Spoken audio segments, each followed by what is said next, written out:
زبور کی کتاب اس کا 40واں باب۔ میں نے صبر سے خداوند پر آس رکھی، اس نے میری طرف مائل ہو کر میری فریاد سنی۔ اس نے مجھے ہولناک گڑھے اور دلدل کی کیچڑ میں سے نکالا، اور اس نے میرے پاؤں چٹان پر رکھے اور میری روش قائم کی۔ اس نے ہمارے خدا کی ستائش کا نیا گیت میرے منہ میں ڈالا۔ بہتیرے دیکھیں گے اور ڈریں گے اور خداوند پر توکل کریں گے۔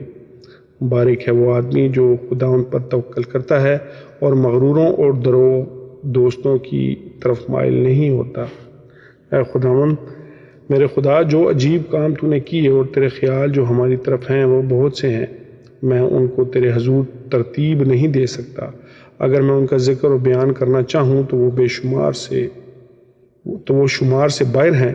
قربانی اور نظر کو تو پسند نہیں کرتا، تو نے میرے کان کھول دیے ہیں۔ سوختی قربانی اور خطا کی قربانی تو نے طلب نہیں کی۔ تب میں نے کہا، دیکھ میں آیا ہوں، کتاب کے تمہار میں میری بابت لکھا ہے۔ اے میرے خدا، میری خوشی تیری مرضی پوری کرنے میں ہے، بلکہ تیری شریعت میرے دل میں ہے۔ میں نے بڑے مجمع میں صداقت کی بشارت دی ہے، دیکھ میں اپنا منہ بند نہیں کروں گا۔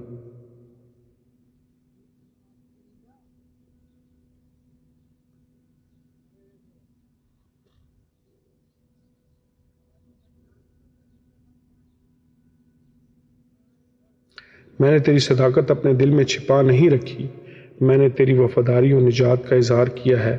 میں نے تیری شفقت اور سچائی بڑے مجمع سے نہیں چھپائی۔ اے خداوند تو مجھ پر رحم کرنے میں دریغ نہ کر، تیری شفقت اور سچائی برابر میری حفاظت کریں، کیونکہ بے شمار برائیوں نے مجھے گھیر لیا ہے، میری بدی نے مجھے آ پکڑا ہے، ایسا کہ میں آنکھ نہیں اٹھا سکتا۔